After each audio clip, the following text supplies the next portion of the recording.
Good evening and welcome to Daily Red Devil for all of your latest Manchester United transfer news and talk. And as always, we're back with another massive show to bring you guys this evening. But before we jump into that, please do smash a like on the video and please do subscribe to the channel if you are new. So on the show this evening, we're going to be talking about Sir Jim Ratcliffe's real intentions about buying Manchester United. There's been a couple of different journalists talking about this today. We'll, of course, go into that. We'll give our opinions, and I'll also invite you guys to get involved in that part of the show. We're also going to talk a little bit about Jadon Sancho with a shock Premier League club entering the race to buy him in the January transfer window. Lots of other stuff to get involved with. Of course, we will be talking about the game last night against... my brain's gone, against Copenhagen in the Champions League. We'll also be talking a little bit about the Champions League, where we think we can go in the rest of the group. Can we qualify for the next round? What's our predictions for the Manchester Derby? Lots and lots and lots to get into on the show this evening.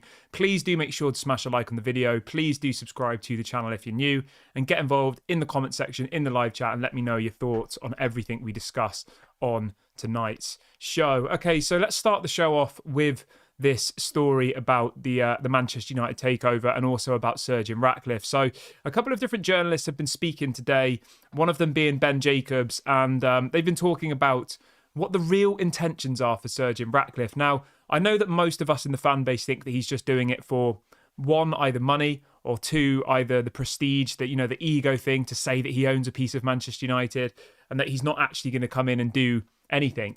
Now, Ben Jacobs has been talking about this earlier on today, and he says the following. He says, Sir Jim Ratcliffe wants Manchester United due to passion, not to make money, which I think is quite interesting. And I've been doing a bit of research myself today, looking at his company Ineos and looking at how much money they make, just to try and give you guys a bit of an equal comparison. And the thing you have to remember with money that companies make, right? There's a big difference between revenue and profit. So let's have a quick look at it today, right? So last year, Ineos made $61 billion in revenue in 1 year, which is absolutely crazy. That is mad, isn't it? 61 billion in 1 year.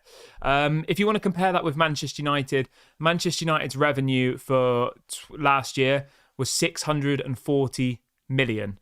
So Ineos nearly made, well, I mean, we made about 1% of the amount of money revenue that Ineos made. That is crazy, isn't it? Absolutely crazy. So his company is clearly doing very, very well, and he clearly has a lot of money at his disposal to spend. But the thing that I think is the most important is actually the profit. That's what you need to look at, because it's easy to look at revenue, but sometimes that is a little bit of a misleading figure. So in the last year, Ineos made $2.6 billion $2.6 billion in 1 year in profit, with a total revenue of 61 billion. So, you know, that's still really, really good money, isn't it? To be making 2.6 billion profit after obviously all of your costs are covered, all of, you know, your staff, all of your management fees, all of your, all the rest of it. That's a hell of a lot of money to make in 1 year. The year before that, Ineos made 3.5 billion. So they do clearly have a large amount of money at their disposal. But I wanted to bring this into the show just because I wanted to get you guys' opinions on this. I wanted you to let me know how you feel about this story. What do you really think Sir Jim Ratcliffe's intentions are? Do you think that he is coming in for the passion, or do you think he just sees it as another way of making money? I mean, I'll be honest, from the beginning, I thought it was just a way of making money. But when you actually look at these figures that I've just given you, $61 billion in 1 year revenue, which is literally the amount of money Manchester United make is a drop in the ocean compared to the amount of money Ineos makes. I don't really know why he would, bother to even entertain buying the club if he didn't want to do it purely from a passion perspective. Because I don't think football generally, unless you're the Glazers, unless it's like, a team that was bought 20 years ago, I don't think there is that much money to be made in football compared to other industries. If you look at his business, which is selling chemicals, ultimately manufacturing chemicals, making 61 billion in 1 year versus Manchester United, one of the biggest clubs in world football, and then only making around 600 million in 1 year. Do you see what I mean? It's like he could quite easily just stay in the field where he is at the moment and not jump over to here. Let's have a look what people say in the chat, though. Ginge says, I think he's here to make money from United. Chris says, everyone knows that, but the club needs about 3 billion invested and he's not prepared to do that. Yeah, that's a fair point. Jim said, I think Sergeant Ratcliffe is an English glazer. Ruben says, what is Jim intentions with United? Are we getting the signings Erik Ten Hag wants, or is it getting worse for United? I'm afraid we're going back 5 years. It's very difficult to say, isn't it? It is. And like, it looks like it is going to be Sergeant Ratcliffe at this point, to be honest with you, right? I'm not going to try and, give you fake hope or lie to you, because I think that would be unfair and, it wouldn't be a professional thing to do. But I think, we are where we are now. And I think that the thing with Sergeant Ratcliffe is, I know people will say that Nice are second in the table, right? In the French league. They might even be first in the table now. Let me double check. They're second in the table. They're 1 point ahead of PSG and 1 point behind Monaco after 9 matches, right? Great, that's brilliant. But let's see where they end up at the end of the season. You compare with last season, Nice finished 9th last season. The season before that, Nice finished 5th, which is okay, but still not great. The season before that, Nice finished 9th.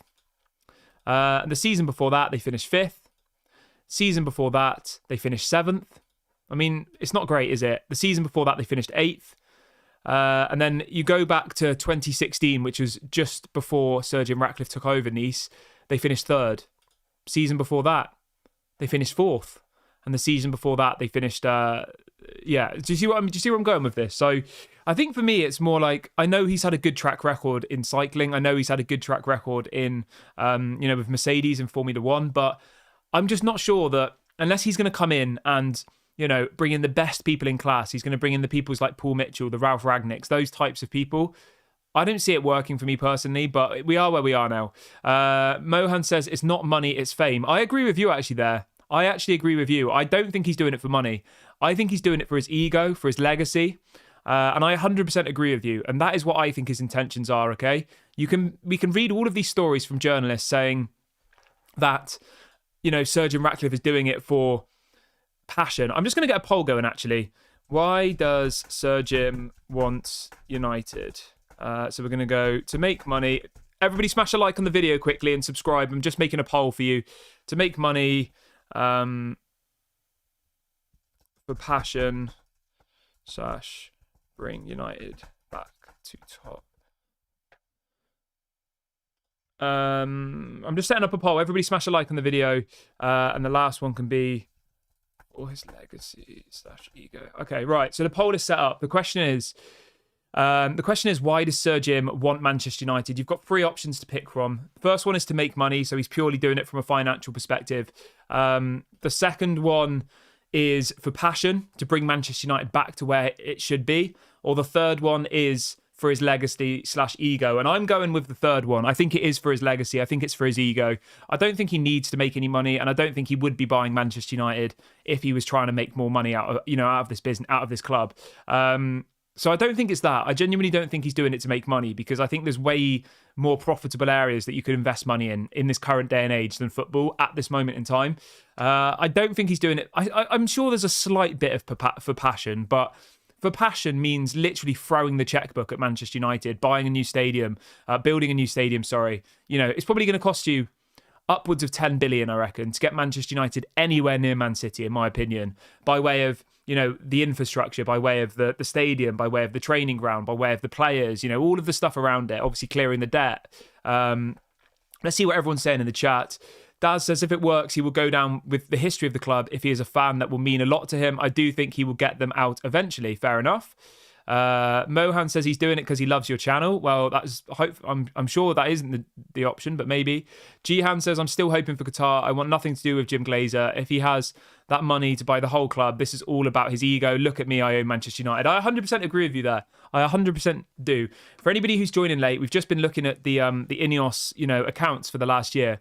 Last year they made 61 billion. But yet Sir Jim Ratcliffe is only willing to invest, 1.2 to 1.5 billion pounds into Manchester United, when his other businesses are turning over 60 billion pounds, I think it was. Fred says it's 100% for bragging rights. Yep, I agree. It will be interesting to see what the end of the result of this poll is, because for me, it's 100% for his legacy / ego. There's absolutely no doubt about it for me. He said that in the pub, didn't he, a while ago? He said that, buying Manchester United would be a bit of fun. It's, part of his legacy and all the rest of it. TJ says, I don't think Sir Jim Ratcliffe can make us any worse. I think the thing is, right, he can, because bringing in Sir Jim Ratcliffe, it means there's another voice. It means there's another person having to make these decisions. It means there's another person to deflect blame to. Everybody's going to now say, right? Everybody's going to now blame it on Sir Jim Ratcliffe. If he comes in and it doesn't, things don't turn around, all of the blame will be on Sir Jim Ratcliffe. It won't be on the Glazers, I doubt. Everyone will say, oh, look at Sir Jim Ratcliffe. He's facilitated the Glazers and all the rest of it.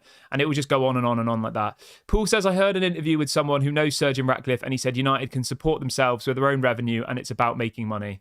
Okay, fair enough. There you go.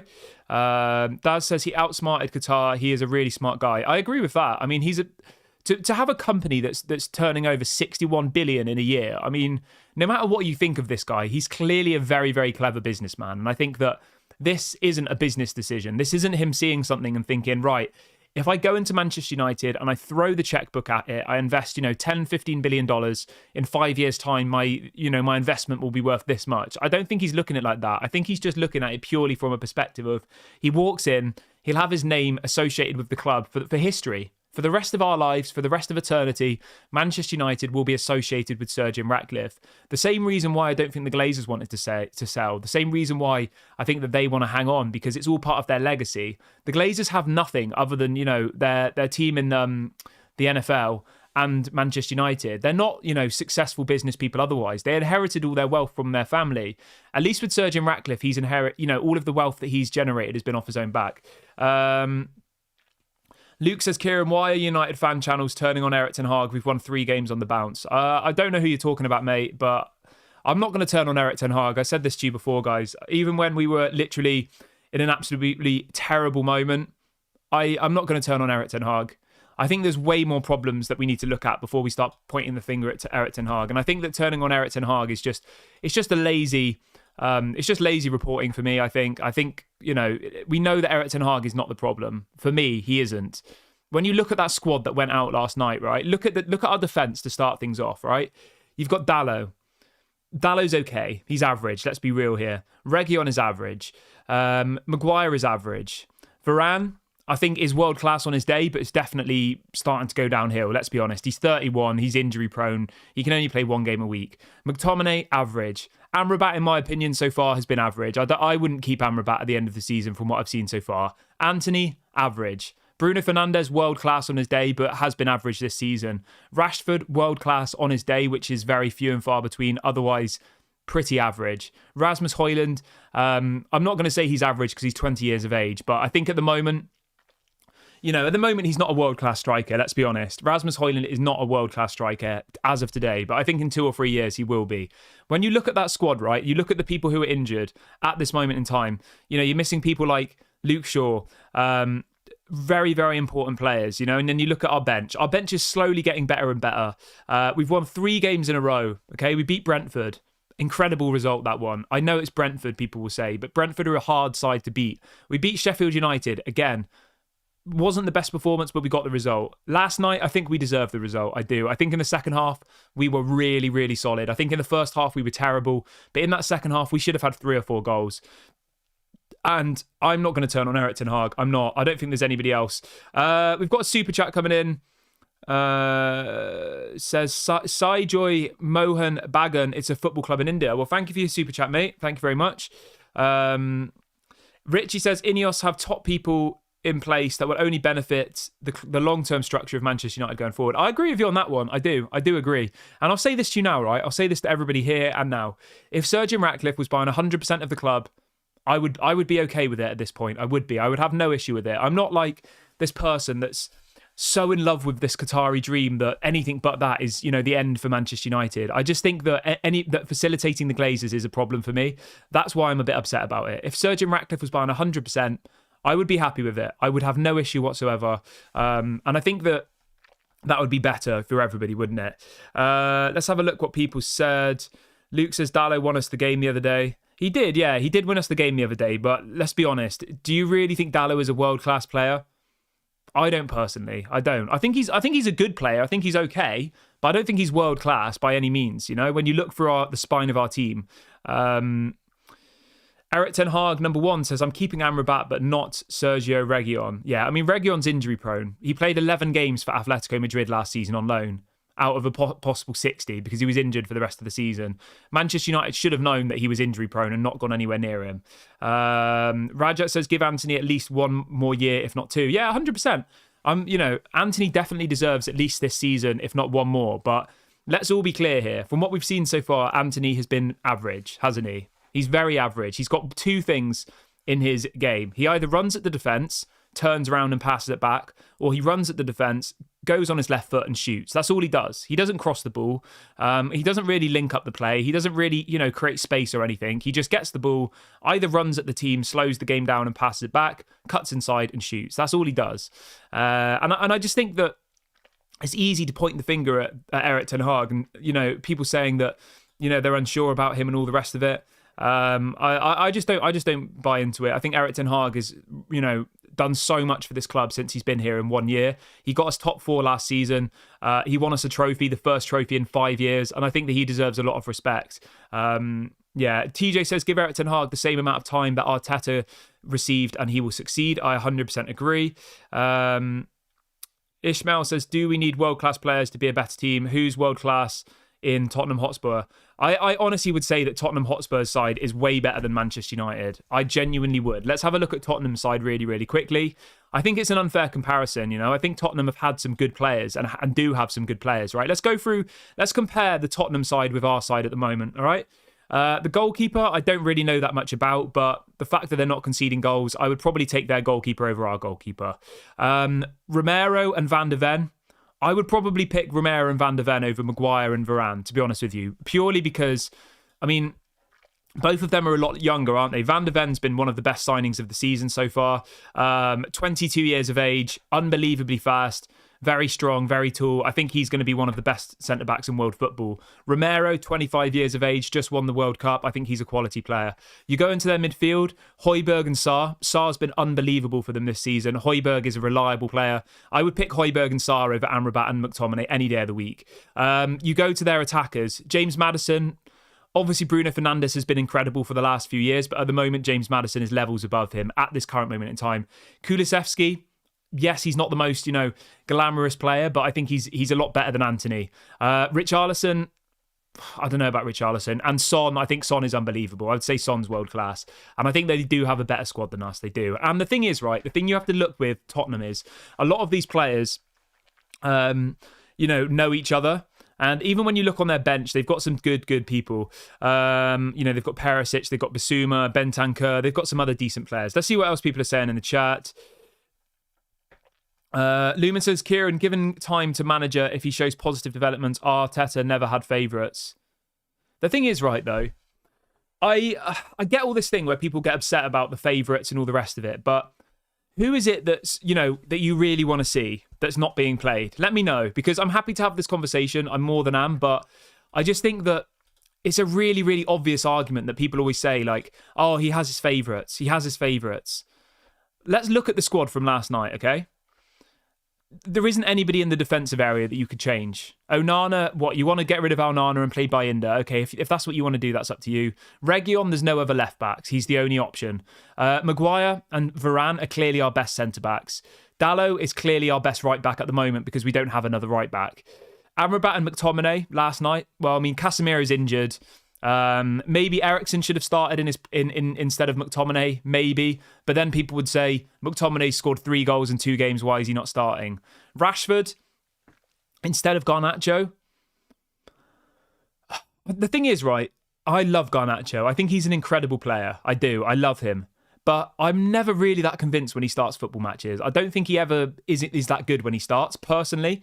I think he's the player that comes off the bench and is unbelievable. He adds something to the game, and I can see why Erik Ten Hag is doing it, because I think he does completely change matches when he comes on, whereas a couple of times when he started, I don't really think he has the same impact. So Yeah, I don't think it's like, it's not like we've got like a Vinicius Junior sat on the bench and Marcus Rashford's getting picked every single game ahead of him. Garnacho's 19 years of age. He's only just signed his first proper contract. He's 19. He's got, if we want him, he could be at Manchester United for the next 10 to 15 years. It's not like he's in his prime. He's just won the World Cup and Ten Hag's, benching him. He's only just come through the youth academy, really, hasn't he? Bruno Fernandes, obviously he's going to get picked every game, whether you like it or not. Anthony, again, Pellistri, I think he's a good player, but I don't know. I don't think I've seen that much in Pellistri to be like absolutely devastated that he's not being picked. I think he's looked good, but I don't think it's like we have this world-class player sat on the bench and Erik ten Hag's throwing him to the wolves and being horrible to him. Like, I don't think it's as dramatic as that. But let me know what you guys think about that. Let's see what else people are saying in the chat. Everybody, please smash a like on the video and subscribe if you haven't already. Richie says, fan channels being anti-Ineos is definitely winding up the fans.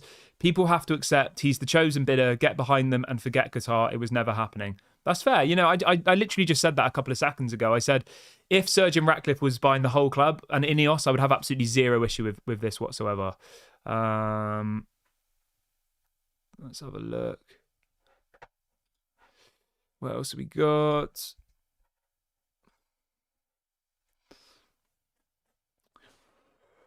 Rajat says, are we going to get Todibo? I think we probably will sign Todibo, yeah. I think we will sign Todibo. I think it'll be probably in January, obviously, once we get Ineos take over. I would be absolutely shocked if we don't. Lumen says, how many matches has Rashford started without doing anything? To be honest, right, I've said this on the channel before. You're not going to get agendas from me, okay? You're not going to get that type of channel where I'm screaming about certain players and all the rest of it. Like, I'm simply not going to do that. Every single person, when they come out on that pitch, in my opinion, has a clean slate, okay? They can only focus on what's in front of them, all right? Yes, Rashford's not been good this season. Yes, Anthony has question marks about them, but we need to get behind the players. That's all that we can do. It's easy for us to sit here and say, Rashford's rubbish, send him to the reserves. But I just don't think that's that productive, to be honest. Erik ten Hag's the manager. Erik ten Hag's the one whose job's on the line if it doesn't work. And we need to back the players and back the manager. And that is something that I will do on this channel, especially off the back of 3 wins. We've just won 3 matches in a row. Yes, they haven't been that convincing, but hopefully this is the beginning of the season for us. Erik ten Hag says, Kieran, it will not be Todibo. Okay. Ruben says Garnacho is best when he comes from the bench. Pellistri always bring energy, but Anthony not so much of doing something. Yeah, I agree. I agree with you, mate. I think that Garnacho is an impact sub. I think Pellistri is an impact sub. I don't think either of them being on the bench to start matches is really a massive issue at this point in their career. I don't, personally, because they're both young. Garnacho's 19. Pellistri is, 21? 2021? Apparently, Pellistri's going to go out on loan as well. He's in the process of signing a new contract, and apparently he's then going to go out on loan in January. So you can see what Erik ten Hag's plan is here. It looks like Pellistri will be loaned out. He'll then get to play every single game, and then Manchester United will be able to make their opinion on him, Somebody says, do you reckon we'll get Thuram from Nice? I don't know, to be honest. I don't know. The thing is, right, UEFA are bringing in this rule where apparently Manchester United will not be able to... Sorry, any team that are in the same competition will not be able to buy players from another club that has the same owner. So if Manchester United and Nice are in the same competition, then... Sir Jim Ratcliffe, Ineos would not be able to buy the players from Nice, if that makes sense. Henry says, I think Man United will beat City. You know what, Henry? I actually agree with you. I think we're going to beat City on Sunday. I don't know why. I just have this feeling. We've done quite well against City at home, haven't we, recently? I just have this feeling that Manchester United will beat City on Sunday. And I know everybody's thinking, what the hell are you talking about? They embarrassed us in the, in the FA Cup final. They embarrassed us at the Etihad last season. But for some bizarre reason, I just have this feeling inside me that we're going to win. I don't know why. But let me know what you guys' score predictions are for the game coming up. I'm just trying to see if I can see the head-to-head to see... let's have a look if I can see it.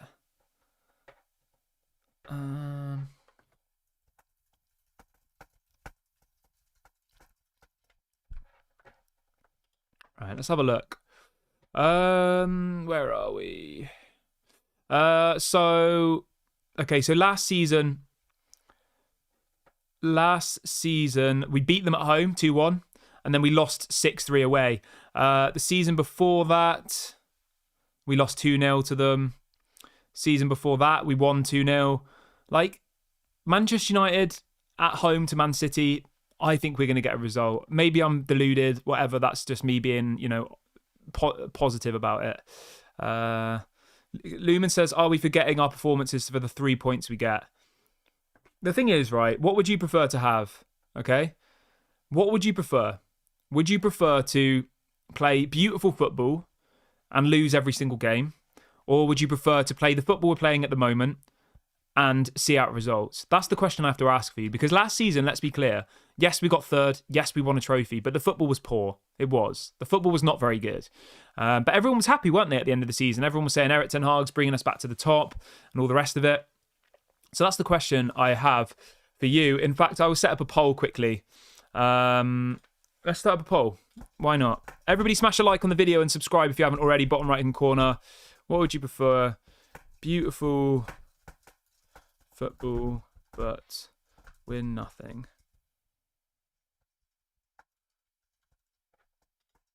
Average football. All right. Get involved in the poll. I've just set it up. Let's see what people think. So your two options are this. What would you prefer? Beautiful football but win nothing, or average football and win trophies? Let me know what you guys prefer. What's the most important thing for you to see? Because let's be clear. Last season, the football was poor. No matter what you say, it was poor. It was not very good at all. It was defensive, it was counter-attacking, and we got results. But we won a trophy. We got to an FA Cup final. And we got top three. We got third, didn't we? I mean, literally, yeah. And for me, at this point, I think that the results are the most important thing. Erik ten Hag at the moment, I feel like, is one result away from people turning against him. Okay? How are you expecting him to play this fast, fluid football, which could take a while to gel, when one loss, if we lose against City on Sunday, people will be asking for him to be sacked. I'm sure of it. Not me personally, but some people will want that. Let's move over to this Jadon Sancho story really quickly, though, before we end today's video. I know everybody's sick of talking about Jadon Sancho, but I just wanted to mention this one quickly. So there's a couple of different journalists in the UK this afternoon reporting that apparently West Ham are monitoring Jadon Sancho ahead of a potential move in the January transfer window. I mean, could we see that happening? Obviously, Jadon Sancho's from London originally, isn't he? Maybe. Would West Ham be able to afford his wages? Would Jadon Sancho want to go? I think it'll be a good move for him. I think it's his level. I think he would do well in a West Ham type side.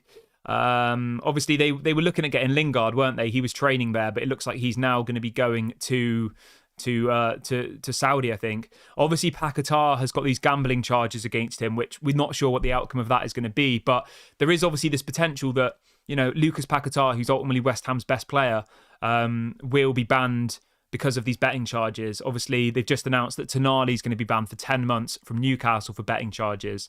Lucas Paquetá was meant to move to Man City in the summer. That deal fell through because of these alleged betting gambling charges. So we'll have to keep an eye on that one. I think Sancho to West Ham would be a good move. Whether or not it will happen, we'll have to wait and see. I'm going to wrap the video up here, though, guys. Thank you so much to everyone who's joined me this morning. I will be back live tomorrow morning. Apologies, I wasn't here this morning. You know what? After we won that game last night, I slept really well and I woke up late. So I do apologise, but you know what it's like sometimes when you support Manchester United. You lose a game and then you just sleep terribly. But last night, I was on such a buzz when I finished. I didn't fall asleep till about 1 a.m. The game finished about 10 p.m. I was up for like 3 more hours because I was so buzzing after that result. After that, that final save from Onana, I couldn't sleep, and then I woke up at like 9 a.m. So I do apologise for anybody who was trying to catch the show this morning. I will be back tomorrow, 8:30 a.m. UK time. So do make sure to subscribe. Do make sure to smash a like on the video. This has been Daily Red Devil, and I'll speak to you all a little bit later.